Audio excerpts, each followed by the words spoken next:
Welcome to Astrid's Tales. Here's today's story. The Paperclip Millionaire. The transition from state ward to adult is less of a bridge and more of a cliff. On your 18th birthday, the safety net dissolves. One day you have a social worker, a meal plan, and a bed. But next, you are standing on a sidewalk in a city that does not know your name, holding a trash bag full of clothes and a check for $200. This was the reality. I faced the day I aged out of the foster care system. I walked out of the group home with the terrifying realization that if I tripped and fell, there was no one in the world whose job it was to catch me. For the next decade, I lived a life defined by inexplicable luck. Rent was paid by anonymous donors. Scholarships appeared for a foundation that didn't seem to have a website. Even a lost wallet I found on my porch contained exactly the amount I needed for a transmission repair. I believed I was the universe's favorite foster kid. Yesterday, 3 years after the passing of my grumpy neighbor, Mr. Henderson, I finally bought his rundown house at a city auction. I wanted to save the only building that sat next to me during my hardest years. While pulling up the rotted floorboards in his workshop, I found a steel lockbox. Inside wasn't money. It was a ledger, a decade-long diary of every miracle I ever had. It turns out, I wasn't lucky. I was being watched over by a man who never once gave me a smile, but spent his entire life making sure I never hit the ground. This is the story of my secret guardian. My first apartment was a studio above a mechanic's garage in the roughest part of the city. It was the only place I could afford without a credit history or a cosigner. The walls were paper-thin, vibrating with the sound of impact wrenches during the day and the arguments of neighbors at night. The heat worked only when it felt like it, and the single window looked out onto an alley filled with rusted car parts. My neighbor was Mr. Henderson. He lived in the small, weathered bungalow next door. He looked like he was carved out of an old oak tree, old gray and stubborn. Our first meeting consisted of him yelling at me for breathing too loud near his porch while I struggled to get my key into the lock. He sat on his rocking chair every day, watching the street with a scowl that could stop a clock. I stayed out of his way. To me, he was just another bitter man waiting for the end, a fixture of a neighborhood that time had forgotten. I didn't know then that he was watching me with something other than contempt.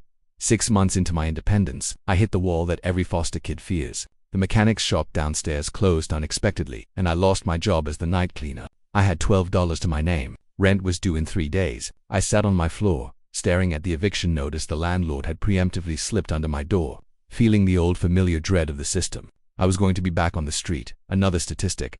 The next morning, my landlord, a man named Russo who usually had the empathy of a brick, knocked on my door. He didn't have an eviction notice in his hand. He looked confused.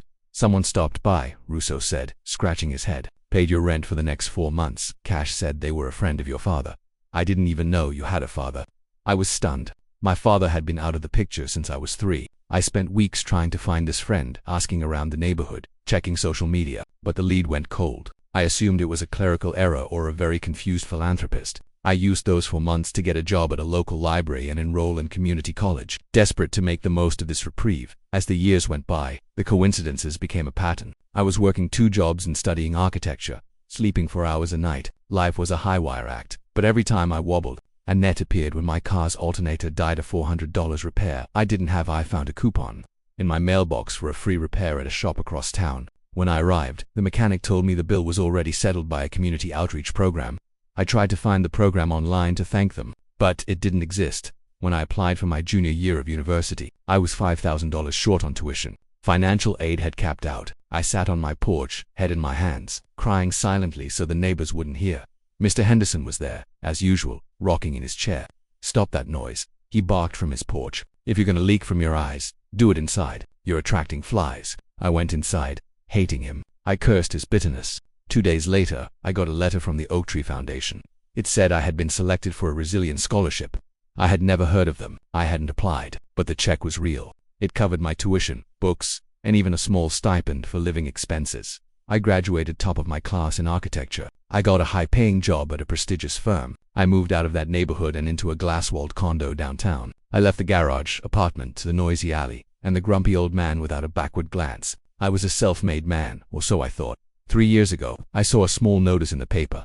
Mr. Henderson had passed away at 80. He had no kin. The state took his house and it sat boarded up for years, a victim of rot and neglect. I couldn't explain the pull I felt to go back. Maybe it was guilt for never saying goodbye to the only person who was consistently there, even if he was mean about it. I went to the city auction and bought the house for a pittance. I told my friends I was going to flip it for a profit, a smart investment, but the truth was, I wanted to touch the walls of the place where I first learned to be an adult. The house was a time capsule. Dust motes danced in the light that filtered through the boarded windows. The air smelled of sawdust and old tobacco. It was exactly as he had left it, frozen in time. I started the renovation in his workshop, a shed in the backyard filled with antique tools. While pulling up the rotted floorboards, my crowbar hit something hard. It wasn't wood, it was metal. I dug it out. It was a heavy steel lockbox, rusted shut. I broke the lock with a hammer. Inside wasn't gold or cash. It was full of paper receipts.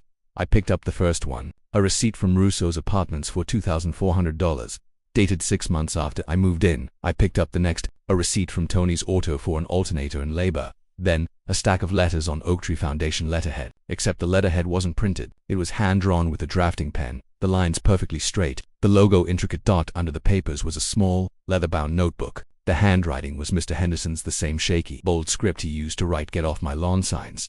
I sat on the dusty floor and began to read. August 12th, the boy lost his job today. Saw him sitting on the porch steps. He's got that look in his eyes. The look my Joey had before he disappeared into the Foster shuffle. Panic. I won't let it happen to this one. Called Russo. The man is a crook, but he takes cash. Paid the rent for the winter. Told him to lie about a father's friend. The boy's got pride. Pride is all you have when you're 18. Don't want to break it.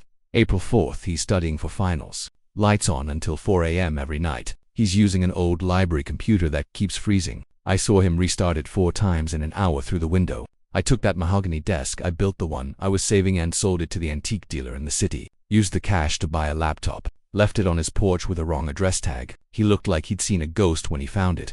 Good, he needs tools, not charity. September 1st, he's graduating. He doesn't have a suit. I haven't worn my Sunday best since my wife's funeral 30 years ago. It won't fit him, but the fabric is good. Sold the silver set Mary left me. Bought him a voucher for the tailor down the street. Told the tailor to say it was a new grad promotion. He needs to walk across that stage looking like he belongs there. The entries continued for a decade. Every lucky break, every anonymous grant. Every moment the universe seemed to smile on MIT was him. Mr. Henderson didn't have a son left, but he had me. He had used every penny of his meager retirement and every cent from the sale of his handmade furniture to fund my life. He lived in a crumbling house, eating canned soup so I could have a laptop and a suit.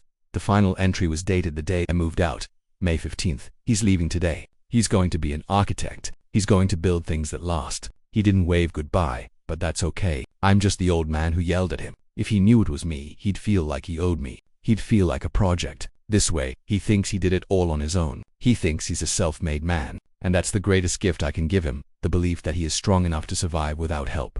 I sat in the workshop and sobbed. The tears I had held back for 10 years finally came. I had walked around feeling like I was the architect of my own destiny, never looking down to see the calloused hands holding the ladder steady.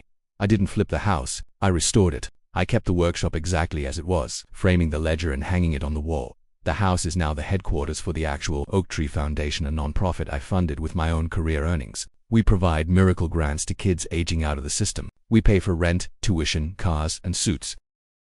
But we don't just send them a check. We do it like Henderson did. We make it look like luck. We work with landlords to lower rent randomly. We create scholarships that fit their specific needs. We make it look like the universe is on their side. Because sometimes, the best way to help someone isn't to take the credit. It's to let them believe they are the hero of their own story. I live with the regret of not visiting him before he died. I never got to say thank you. I never got to tell him that his project, Liam, worked. But I think he'd be happy knowing that his legacy isn't just one architect. It's a forest of oak trees, growing strong and tall, rooted in the quiet, invisible kindness of a grumpy old man. Am I the asshole for not knowing? Perhaps, but I spend every day trying to be the neighbor he was to me. And in the end, that is the only way to balance the ledger. Thanks for listening. If you enjoyed the story, click like and subscribe.